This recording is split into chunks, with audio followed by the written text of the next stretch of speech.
Hey all, hope you're well. So, if you're a regular viewer of my videos, you'll know that I said that I was going to do a series of videos about unpopular opinions. I've already done part one, which was about self-aware and money and so on. And so today, I thought I would talk about something that really is unpopular, and quite rightly so. But I think there is more to it than we like to admit. So, what I want to talk about is casual racism and bigotry. Now, Tottenham fans have long since had a history of being the victims of this kind of thing, anti-Semitism more than anything, and there's been long debates about how we've dealt with that, with the Y word and all that. So I'm not really going to go into that, but it's worth pointing out because I think Tottenham fans have always been, to my experience, a very mixed group of people. I think we're very proud of our Jewish heritage. We're also very proud of our black supporters, which there are many. We've got a well-established groups around the club, from the West Indies, via the local community, and we've always been really proud of that. And I think it's something to celebrate because we do come together really well. So on the face of it, things would seem really cool, really in a good place, and I'm sure most people's attentions in terms of racism and bigotry are very anti, as probably most people are. But there is something that's kind of come to light really, and kind of struck me, I guess, with the old situation with Claude from Arsenal Fan TV. Now, obviously, I'm not a fan of those individuals as such. Don't know any of those individuals. I've got no axe to grind against them either. They do what they do, and a lot of people enjoy it. A lot of Tottenham fans enjoy watching them when they lose, and so on. So it all adds to it. Now, Claude did something recently that caused a lot of controversy. Can't even say any words this morning. Controversy, by using the term DVD when he was relating it to Son. Now, to be fair, most people outside of football would probably not have even recognised what that was all about, to be honest with you. If you said to the average person on the street about the term, they probably wouldn't know, to be honest. I've spoken to a few people and said about it, and they were like, what's it mean, and I'm not making excuses for him, not at all. Tottenham, back at the days when we was at Wembley, there was a football fan, a Tottenham fan, who had an Asian guy behind him, and he was trying to make a joke. Got picked up by an Arsenal fan actually, and flagged up as casual racism, and that guy was absolutely hounded out of football, out of Tottenham. he didn't really deserve it, to be honest with you, because he wasn't trying to be overtly racist in any way. He was just trying to make a joke for a video that he was making.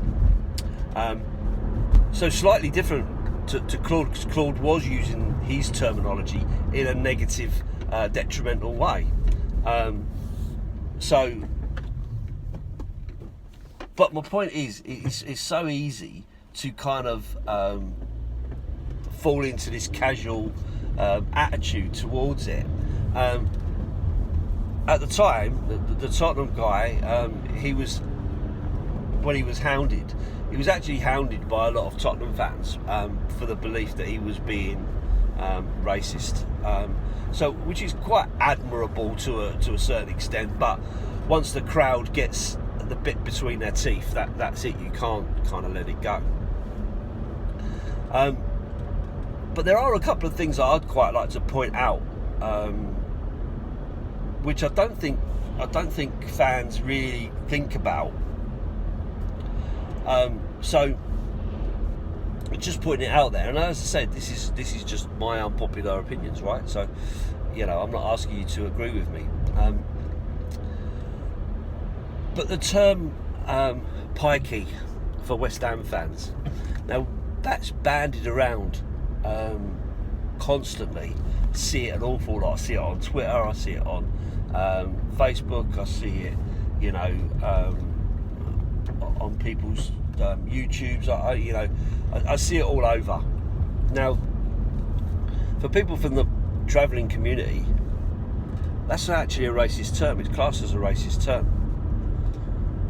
But we all bandy it around and use it like it's okay. My argument would be that that's almost in line with the Y word.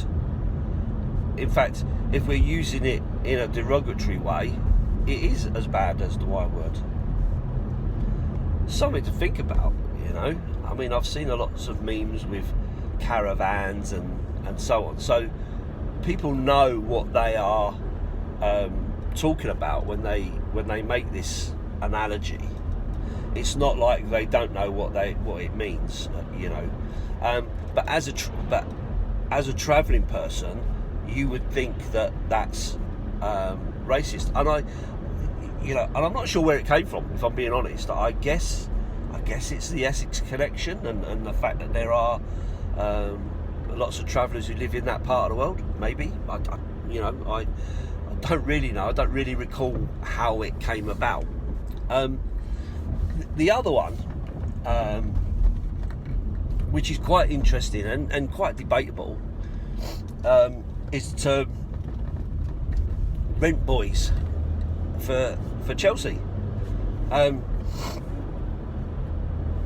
Again, you know, a rent boy, when this kind of came out, if I remember rightly, and I might be wrong, okay, rent boys was a term used for young lads, you know, homeless boys or boys from sort of poor backgrounds who got sucked into a